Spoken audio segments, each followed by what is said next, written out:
Hi, I'm Kayla. At my college graduation, I was glowing until I heard it. Who let the black doorman in? They were talking about my stepfather, the man who raised me, who gave up everything so I could stand on that stage. They sneered, laughed, called him the help while I stood frozen. And the worst part? My husband's family said nothing. Worse, they laughed too. But 3 months later, the world saw him for what he truly was.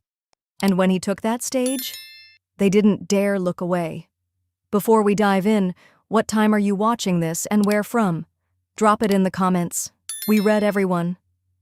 The night before graduation, I sat on the edge of my bed, the weight of the cap and gown laid out beside me heavier than it should have been.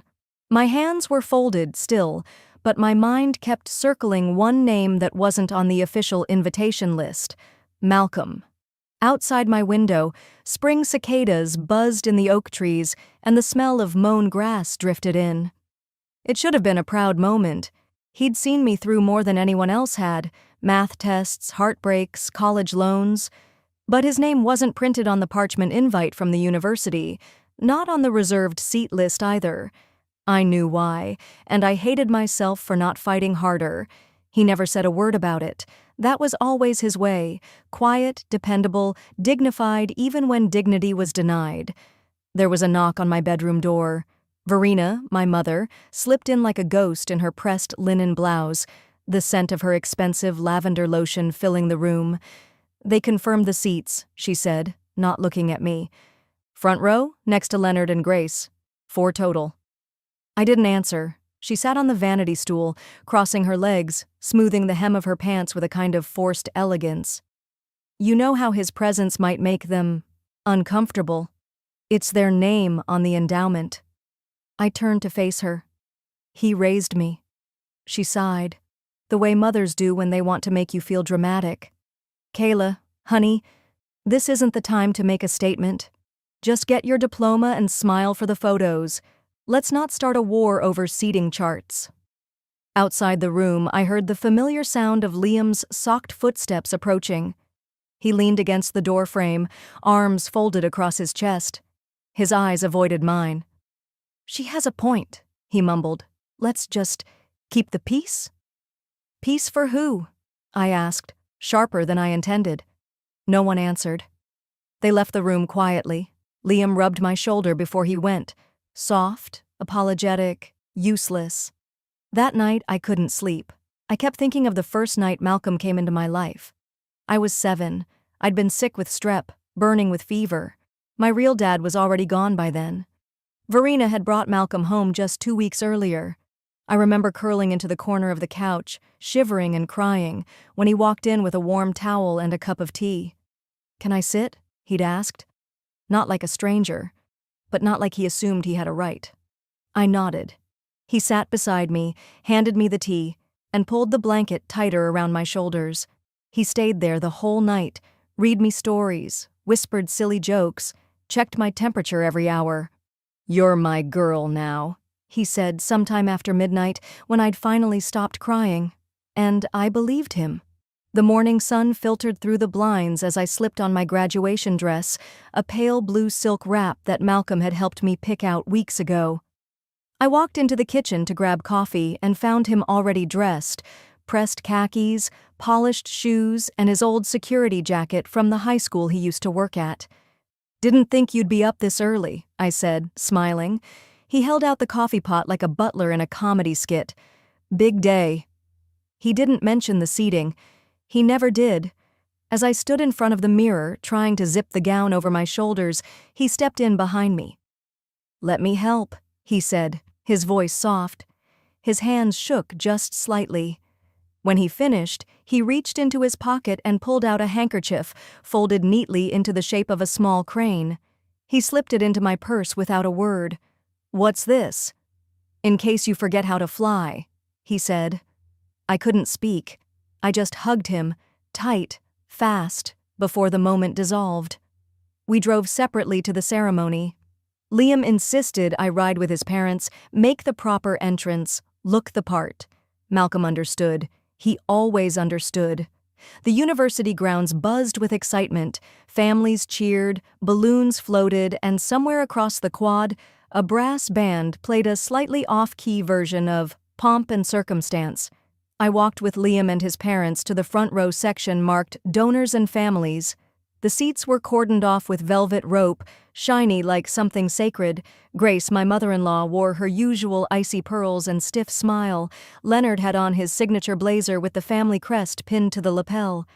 As I took my seat, I looked back, past the crowd, past the graduates milling about, to the man standing by the stadium's side gate. Malcolm. He stood tall in his uniform, hands clasped behind his back. No ticket, no seat. Just there, watching. Grace leaned toward Leonard and whispered just loud enough for me to hear, "The black doorman's here. Does she really think that's her family?" My stomach turned. Leonard chuckled under his breath. "Well, I suppose everyone has a past." I turned my face forward, didn't flinch, didn't cry, but I reached into my purse. My fingers wrapped around the soft folds of that paper crane. Malcolm had seen me. Every version of me, not just the one in this gown.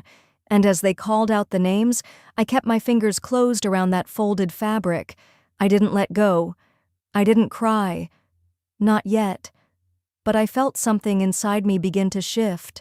The handkerchief Malcolm had given me sat tightly balled in my palm, the edges crumpled from my grip. I could still feel the faint folds of the paper crane he'd made out of it, delicate and defiant at once. The kind of thing a little girl would treasure, but I wasn't a little girl anymore. I was a woman with a husband beside me who wouldn't meet my eyes, and a mother 2 rows back pretending not to notice the flush in her cheeks. The ceremony was already underway. A breeze rustled through the magnolias, sending soft shadows across the stage where the dean stood, smiling with practiced ease. Rows of white folding chairs filled the wide lawn in front of him, dotted with families in pastel dresses, navy blazers, and straw hats. My husband's mother, Grace, pulled her cardigan tighter around her shoulders and leaned toward Leonard with a whisper I caught in fragments, something about another tacky handbag someone was carrying. I didn't respond. My eyes drifted back to the edge of the crowd, where Malcolm stood in his pressed navy blue security uniform. He kept a respectful distance, his posture ramrod straight, his eyes scanning the perimeter like it was just another job, but I saw his fingers twitch slightly at his side. I knew that twitch. It meant he'd heard them. Dean Halberd tapped the microphone, drawing the audience's attention back to the stage. "Good afternoon, everyone," he began warmly.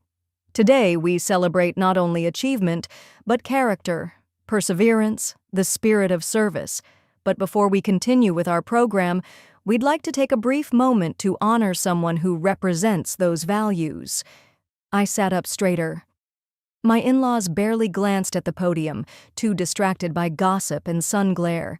Liam fiddled with his wedding ring. But me? I felt a sudden rush of heat to my chest. The dean continued. "Among us today is someone whose life exemplifies sacrifice and courage.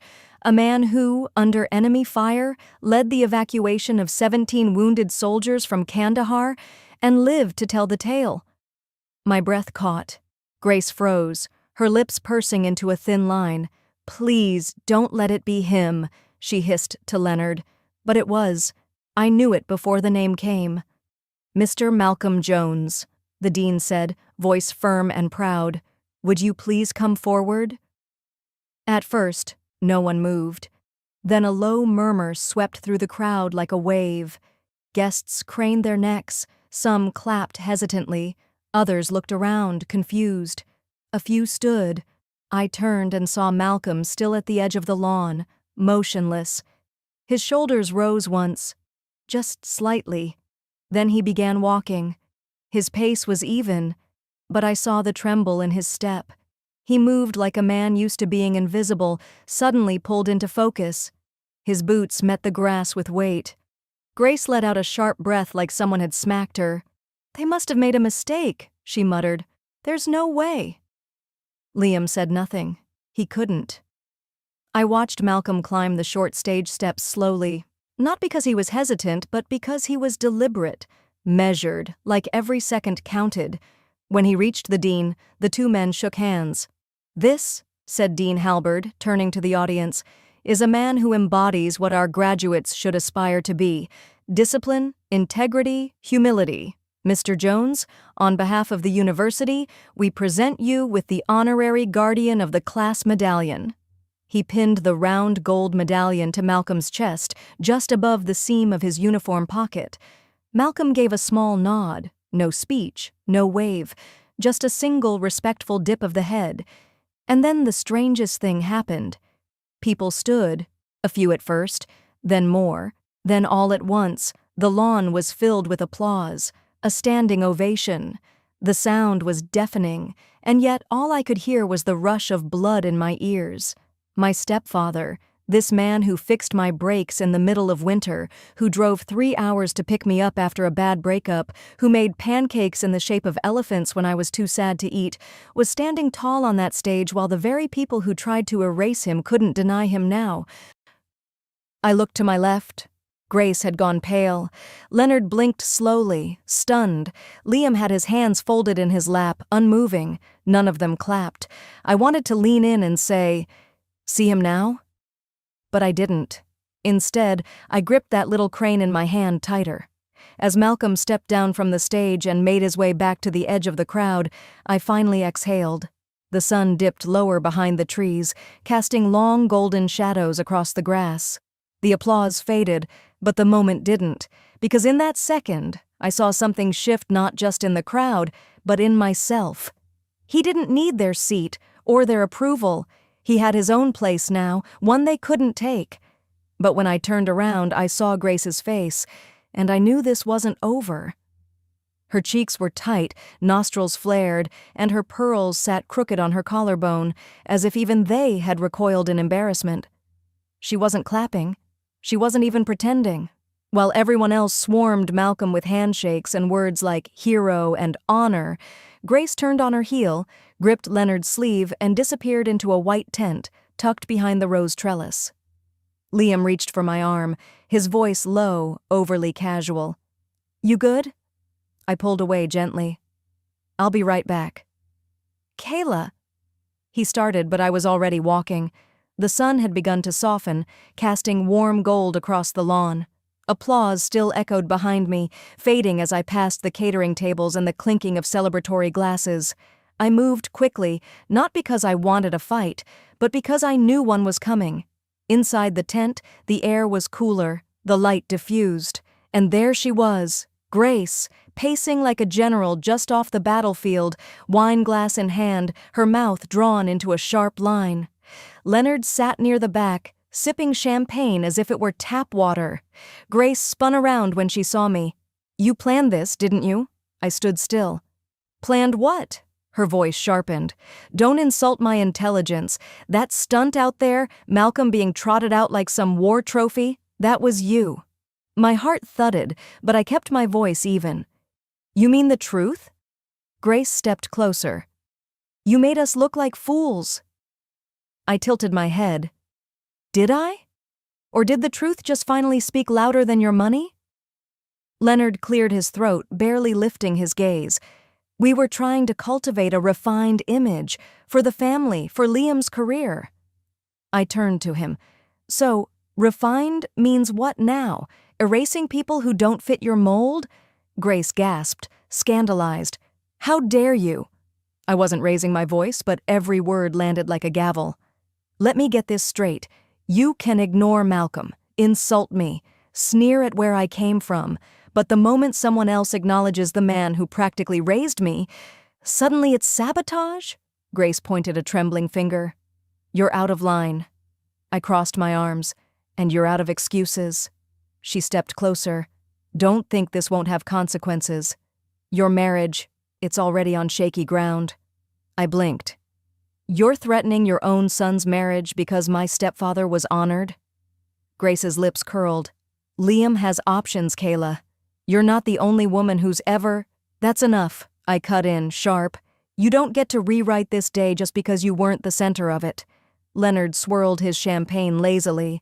"No one was rewriting. We simply didn't want any complications." Just then, The flap of the tent rustled and Malcolm stepped in. He didn't say a word at first, just stood there, his posture calm, his eyes steady. The metal on his chest caught the light. Grace froze. Malcolm looked at her, then at Leonard, and finally at me. "I once stood in Kandahar," he said slowly, "with bullets cutting through the air, dragging men twice my size over rubble. And I didn't flinch." His voice cracked slightly. "But today, when I saw you look at me like I was dirt, I did." He gave Grace a single nod, respectful but final, then turned and walked out. Silence dropped like a curtain. Then Grace let out a strangled sound and hurled her wine glass at the floor.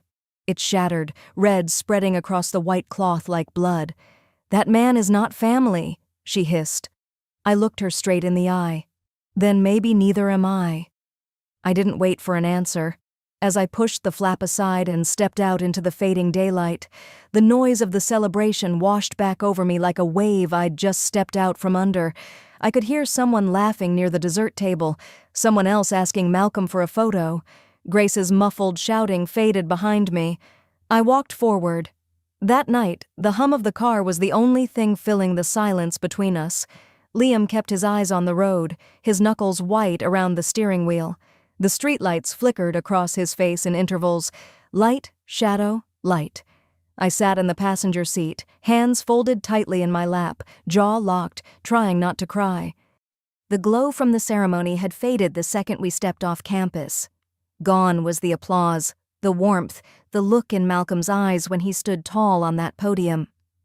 All that was left now was a quiet tension pressing on my chest like a stone.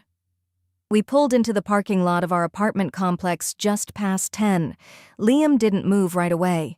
He turned off the ignition but didn't look at me. Still not looking, he finally spoke. "You knew he was going to get honored, didn't you?" I blinked. "What?" He exhaled through his nose. "Malcolm, you knew he was getting that medal. You didn't tell me." I turned to face him. "You're angry because I didn't ruin a surprise honor for the man who practically raised me?" He laughed, but it was short and cold. "You used today to make my family look small." I stared at him in disbelief. "You think I planned all this? To embarrass your mother?" He got out without answering. I followed him up the steps. The hallway light buzzed overhead, and I realized I was shaking. I couldn't tell if it was from the chill in the air or the rage building in my chest. Inside the apartment, I tossed my clutch on the entryway table and turned to him. "They called him a doorman, Liam, in front of dozens of people. They said he didn't belong." Liam kicked off his shoes and walked toward the kitchen. "They didn't mean it like that."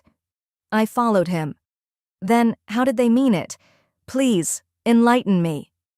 He opened the fridge, grabbed a beer, and leaned against the counter. "My mom was caught off guard. You know how she is with image." "Oh, I know," I snapped. "She's all about image. As long as that image is white, wealthy, and exactly the version of the world she wants to believe in." He looked at me then sharply. "Stop it, Kayla." "No," I said, voice rising. "You stop it.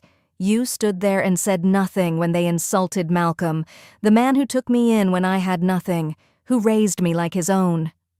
Liam shook his head. "It's not about that." "Then what is it about, Liam?" He set the beer down without drinking it. "It's about the fact that you let my family walk into that room unprepared. You let them make fools of themselves." "Your mother made a fool of herself," I said evenly. "No one else." He didn't respond. He just looked at me, his jaw tight again. Then he said it. "Look, if you want this to work, you need to help smooth things over. Talk to my parents. Apologize if you have to." My blood went cold. "Excuse me?" He crossed his arms. "You heard me." I stepped back, suddenly aware of how far apart we'd grown and how quickly. "You're asking me to fix the mess your family made." "I'm asking you to be smart," he said, "to think about the bigger picture." "No, you're asking me to betray myself." He stared at me, silent. I pushed again. "And if I don't?" There was a pause. "Then this, our marriage, it's not going to survive." I laughed, but it came out like a breathless cough. So that's it. A line in the sand? You can't keep fighting everyone, he said softly. I wasn't fighting anyone, I whispered. I was honoring someone. I couldn't breathe. I walked past him, into the living room, and sank onto the couch. My hands trembled in my lap. Across the room, the clock ticked louder than it should have. My phone buzzed on the end table. I picked it up and saw Malcolm's name. A voicemail.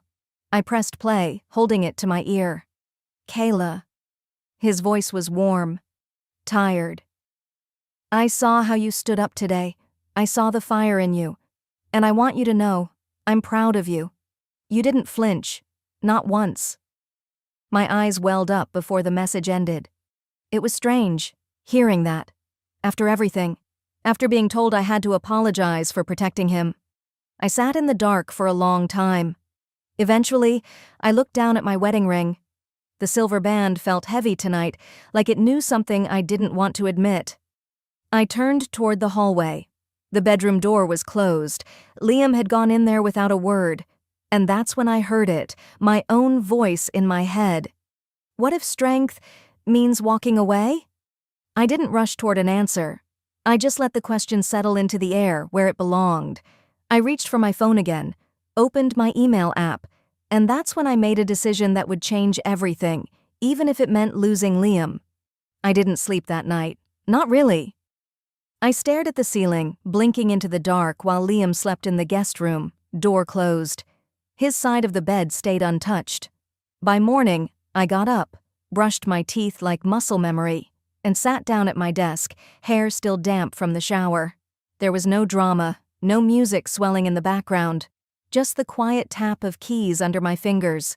The email wasn't long, but every word weighed something. Dear Dean Harper, thank you for what you said at the ceremony. It meant more than you know. Would you be open to a coffee meeting? There's something I'd love to discuss, something meaningful. I read it again. Then again. Not because I doubted it, but because I knew this would be the first step forward. Not just for me, but for the man they mocked. The man who once sold the thing he loved most, just so I could take a test. I was 15. Malcolm had just come home from a shift at the hotel, smelling faintly of sweat and those little mints they leave on pillows. I found him in the living room, kneeling over an old wooden case, his saxophone. I froze. "What you doing?" I asked. He smiled at me, not the big grin, but that small, tired curve that said more than he ever admitted. "They bumped your SAT class price up, huh?" I nodded. I said I'd figure it out. He looked down at the instrument. "You already did."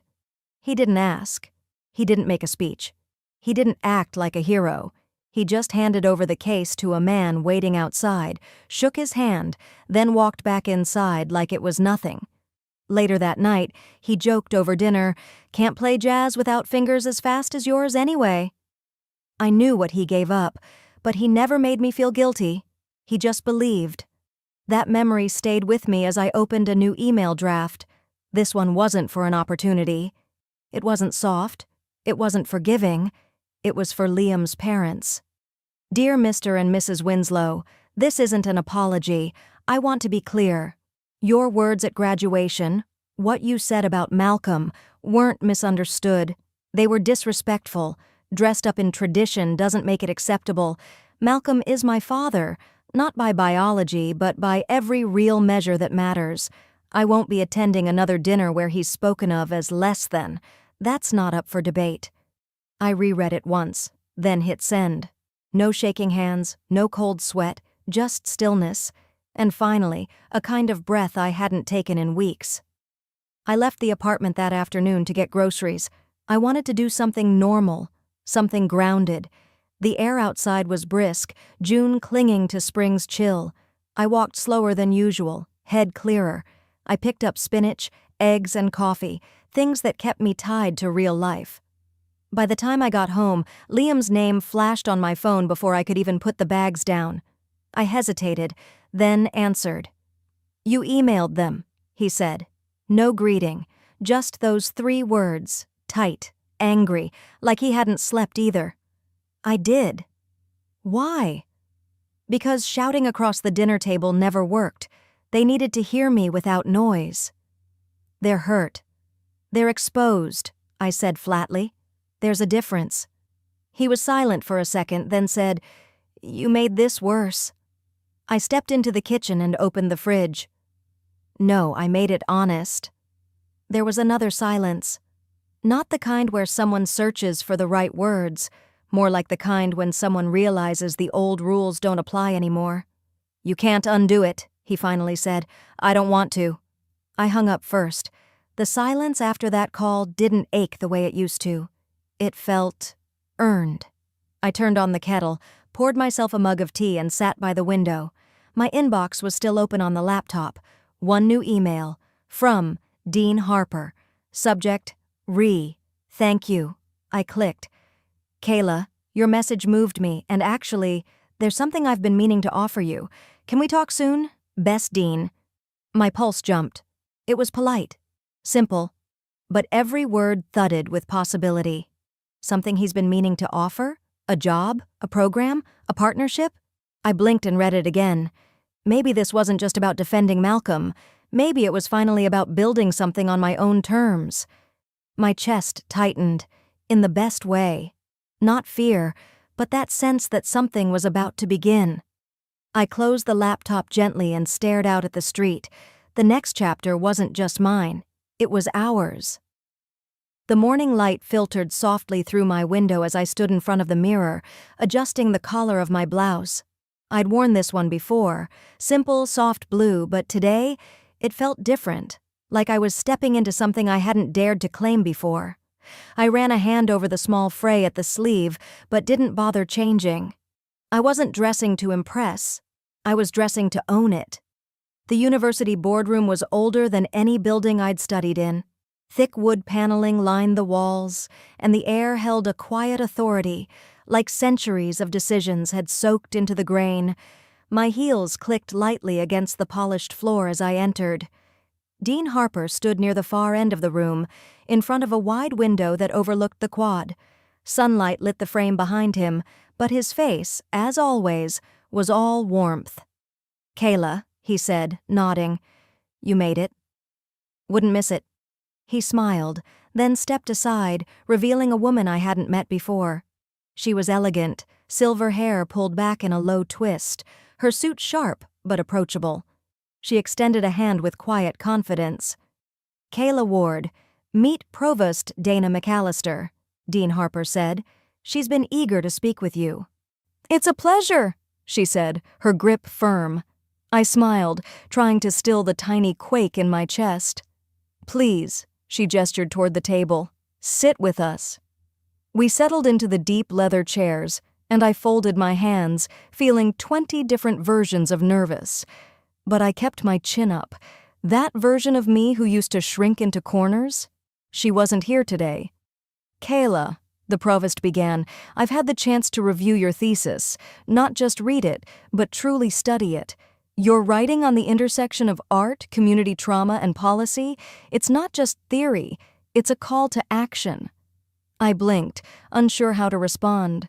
She continued, "We've been developing a new initiative, a pilot program aimed at integrating creative practice into civic education, and we'd like to offer you a full postgraduate research grant, completely funded." I swallowed, unsure if I'd heard her right. "But, you mean I'd participate?" She smiled. "You'd lead it. The pilot would operate under your name. You'd be chairing the program." My mouth opened, then closed. I felt the word land, chair, as if someone had finally invited me not just into the room, but to the head of the table. "You believe I'm ready to lead something like that?" Dean Harper jumped in. "You've already been leading. We're just making it official." My heart was pounding in my ears. I thought of my mother, how she'd always said, "We didn't raise you to be louder than your place." And my stepfather, who once told Malcolm, "You're raising a mouth, not a daughter." And now, I was being offered the very thing they claimed I'd never deserve. "And one more thing," Dean Harper added, his tone softer now. "We're planning our civic leadership event this summer. And we'd like to recognize someone. He paused, and I already knew. Malcolm Ward, his decades of service, mentorship, and quiet sacrifice, deserve honor. I felt it before I could stop it, a rush of tears pushing against my eyes. I blinked fast, trying not to let them fall. He doesn't really know how to accept praise, I said, my voice low. He's spent his whole life holding others up. Then maybe, Dean Harper replied, it's time someone held him up for a change. I looked away for a second, needing the space to breathe through the wave of emotion. After the meeting, I stepped outside onto the steps near the quad. The breeze was gentle, and the students around me moved like they were still half in summer. I pulled out my phone to call Malcolm to tell him everything. But a text had just come through. It was from Liam. You've changed. You think you're better now? I stared at the screen for a while, thumb hovering. My chest tightened, but not in the old, anxious way. More like disappointment wrapped in clarity. I didn't reply, not because I didn't have words, but because I no longer needed his permission to be proud of who I was becoming. Instead, I slipped the phone back in my purse and walked back inside to gather my folder and water bottle. As I re-entered the boardroom, the chairs were already being tucked in, the papers stacked. But something caught my eye at the center of the table, a small wooden block. Real wood, mahogany maybe, and on it, a metal nameplate. I stepped closer. It read, Kayla Ward, Program Chair. The engraving was clean, the lettering bold, not taped on, not printed, permanent. For a moment I couldn't move. My fingers hovered above it, then gently traced the edges of each letter. My name. In a place of authority. My identity, not diluted, not hyphenated, not softened to make others feel comfortable. Kayla Ward. Chair. I thought of Malcolm again. Of that day he pawned his saxophone and smiled like it hadn't cost him anything. Of every silent ride he gave me to night classes, every lunch he packed, every insult he swallowed so I wouldn't have to hear it. This wasn't just my chair. It was his, too. I pressed my palm flat against the table, holding the moment in place. No applause, no spotlight, just wood, metal, and the truth of who I was becoming. And then, just before I turned to leave, something shifted inside me. A quiet strength. Not loud, not defiant, just grounded. The real moment I broke? It wasn't the chair. It was what my stepfather whispered when he saw it. The chair with my name on it still hadn't sunk in. I kept brushing my fingers over the brass plate like I was waiting for it to smudge or fade. It didn't. But what cracked me wide open wasn't the applause or the plaque. It was what Malcolm leaned in and whispered as we stepped off that stage. Your mom told me not to come, said I'd ruin your big moment. We stood just behind the velvet curtain, the soft glow of the chandelier bleeding in from the ballroom. My breath caught. I turned and searched his eyes, but he wasn't angry, just tired, resigned. You knew? He gave a quiet nod. I came anyway. I always will. And then someone called my name from the floor manager's clipboard, and just like that, the moment was swept up in logistics and seating charts. But inside me, it stayed, heavy. 3 weeks later, the city's Civic Honors Gala arrived, and I found myself standing at the top of a grand staircase with Malcolm by my side. The room was dressed in silver linen and soft amber lights, the kind of decor that made people speak in half whispers and wear shoes that hurt. Tables were dotted with local philanthropists, council members, professors, and more than a few people who'd once looked right through me like I was invisible. This time, I wasn't sitting at the back near the service door. Dean Harper waved us over to the table near the stage. He stood as we approached. Kayla, Malcolm, you made it. Malcolm adjusted his collar again. Still not sure why I'm here. I gently nudged him. Because you're being honored. That means you sit up front with the rest of the impact makers. He looked unconvinced. Dean Harper chuckled. Mr. Ward, I promise you, no one here has done more for this city's underserved communities than you. Not even me. We took our seats. The silverware was too shiny, and the water glasses had lemon slices floating like ornaments. A string quartet played near the dais. I could feel Malcolm's discomfort. He kept tugging at his cuffs. "They're gonna look at me funny," he whispered. "They might," I admitted, "but not because you don't belong. Because they know they ignored someone who's done more in silence than they've done in spotlights." The dean took the mic after the salad course. His voice, always steady in lecture halls, now carried through the room with the weight of formality. "Tonight, we recognize a man who never asked for attention. He simply did the work. From midnight repairs at community shelters to tutoring GED students after his shifts. He never asked for thanks. But tonight, he gets it. Please join me in honoring Mr. Malcolm Ward." The crowd stood, all at once, like they'd rehearsed it. I felt my throat tighten. Malcolm stood awkwardly, placing one hand over his chest, the other in a half wave. I could tell he didn't want to go up there, but Dean Harper gave him a soft push and walked with him to the mic.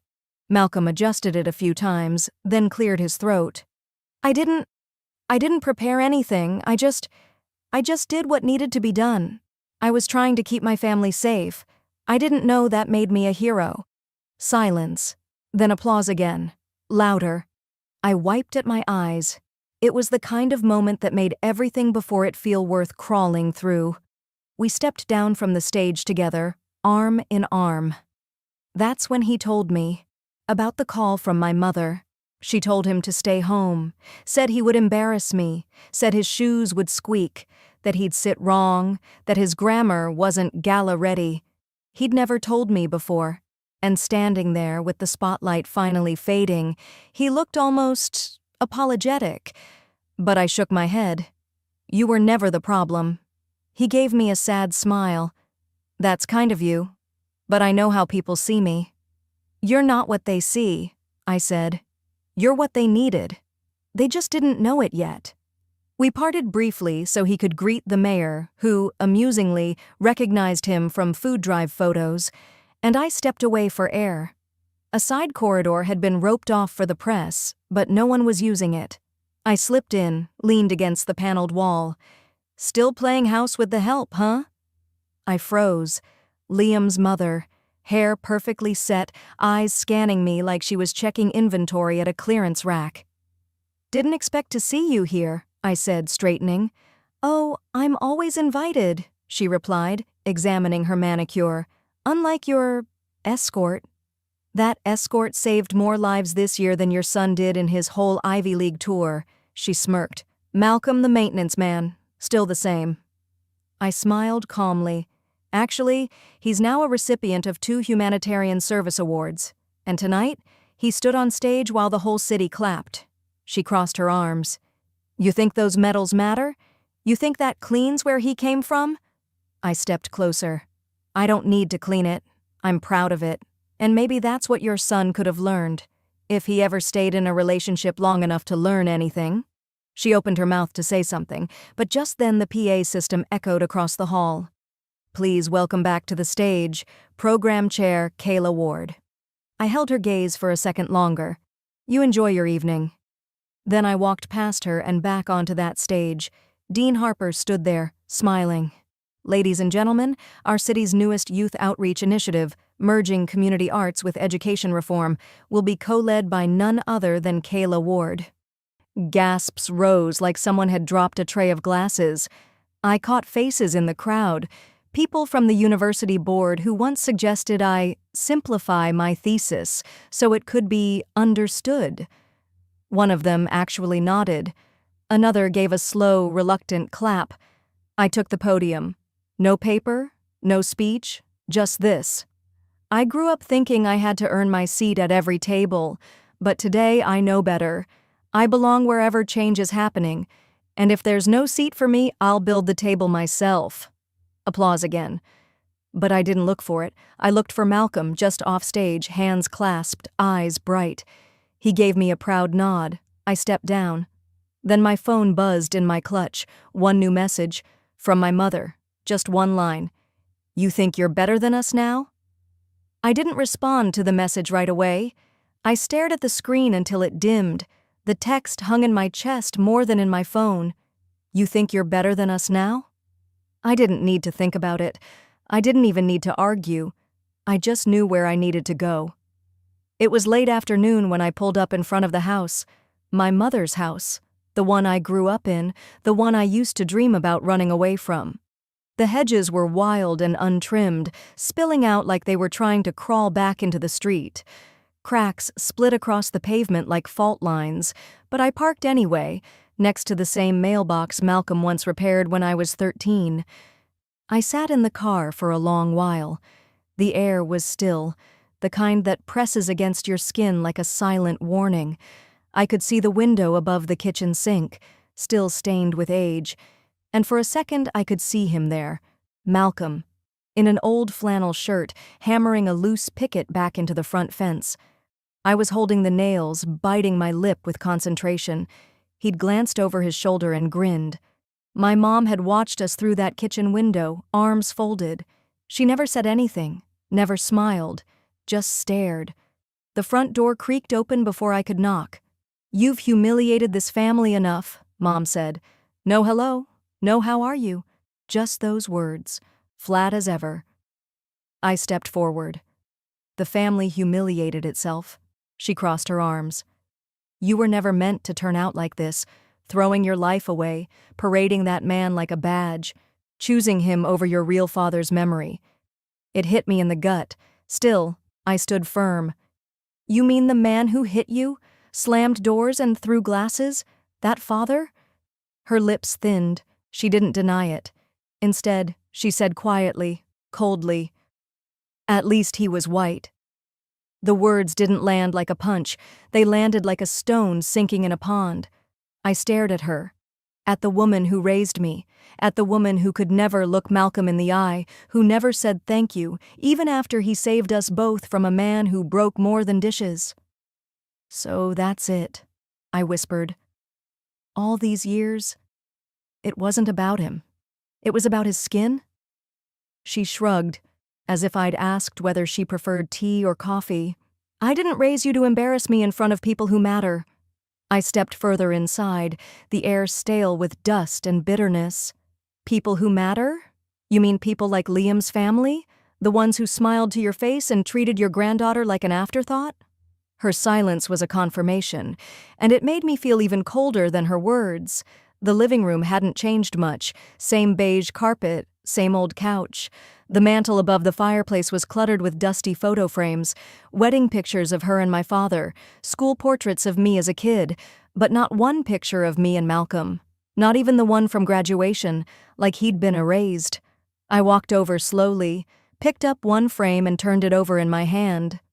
"You never forgave him for stepping in that night, did you?"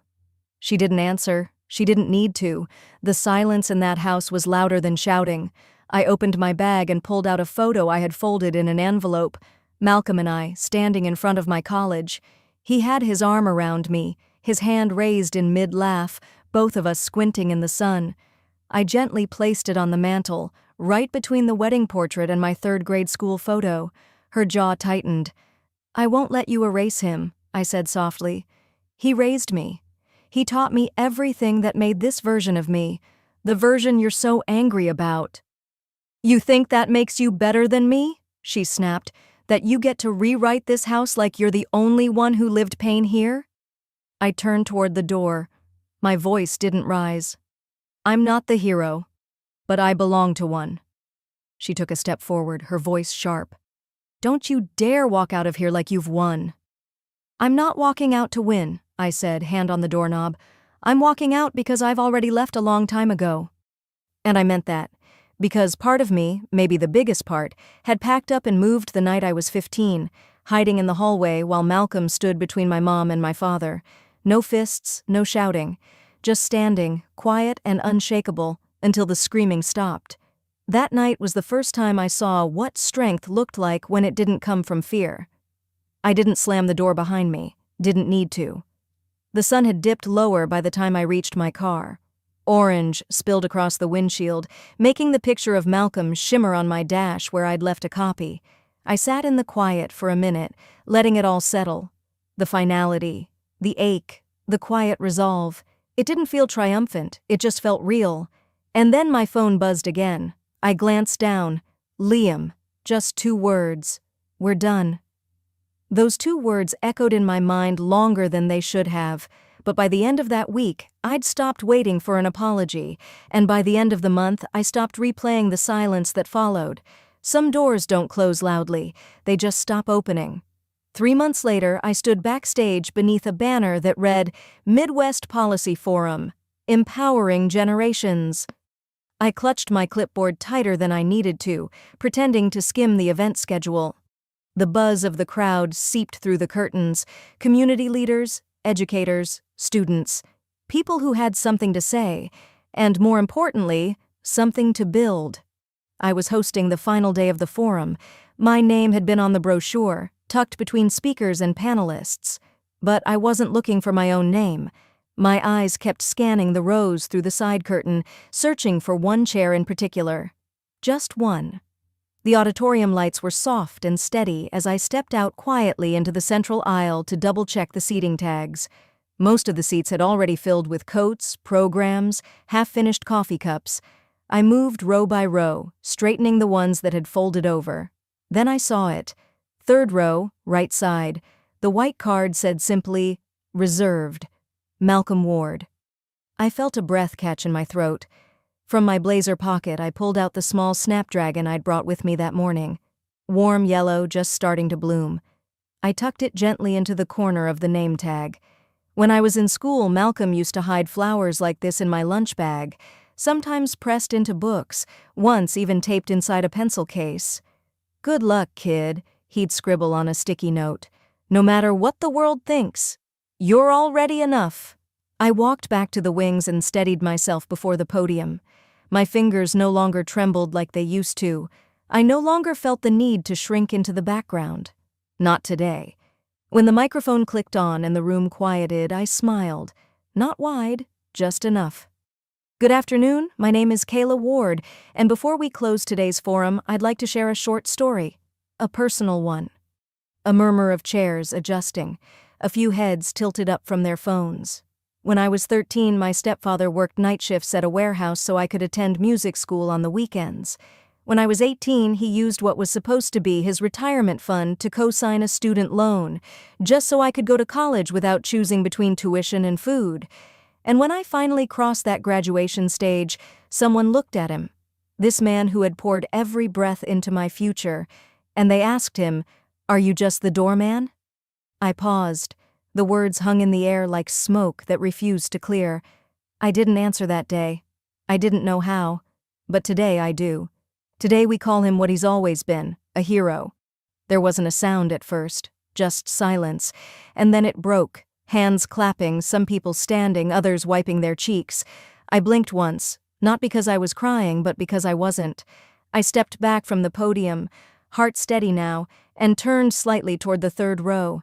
The seat was still empty, but then a quiet motion caught my eye. A figure slipping through the side aisle. He moved slower than before, his gait heavier. The old leather jacket hadn't changed, neither had the slight limp. But when his eyes found mine, something in my chest softened. Malcolm. He gave a small nod. No smile, just one simple, silent agreement. I see you, and I'm here. He slid quietly into his seat. A few heads turned. Most didn't notice, but I did. That chair wasn't empty anymore. The rest of the afternoon passed in a warm blur, panels about education reform, senior engagement, cross-generational mentorship. I spoke here and there, answered questions, moderated discussions, but every time I glanced toward the 3rd row, Malcolm was still there. Not in the shadows, not outside, with us. Then came the closing ceremony. Dean Harper, the forum's longtime director, stepped up to the stage. He was a tall man with a grandfatherly presence and a voice like worn oak. He cleared his throat and gestured toward the 2-seat center stage. "This event," he said, "has always been about honoring those who open doors. Quietly, humbly, with no expectation of applause. And this final seat today, it was meant for someone like that." He turned toward the crowd, then locked eyes with Malcolm. "This seat," he repeated, tapping the chair beside mine, "belongs to Malcolm Ward." I felt the air shift, like something invisible had just broken loose. All around us, the crowd turned to see. Malcolm didn't move at first, just stared, blinking as if unsure he'd heard correctly. Then slowly, he stood. One step, then another. The applause began as a soft rustle. Then it grew into something that thundered across the room, echoing against the walls. He didn't wave, didn't bow. He just kept walking, toward the chair, toward the light, toward the seat that said, "You belong here." He sat next to me, not behind, not beside, with me. I didn't say anything. I just reached over, resting my hand on his. He didn't flinch, didn't pull away, and in that moment the noise didn't matter. The cameras didn't matter, not even the people we'd left behind, my mother, Liam, they're echoes of who we should have been. Because we were here, together. That day we didn't rewrite history. We reclaimed it. And the man they once mocked for holding doors? He walked through one he built, with his daughter beside him. Have you ever had someone believe in you before the world did? Tell me in the comments. I read every one.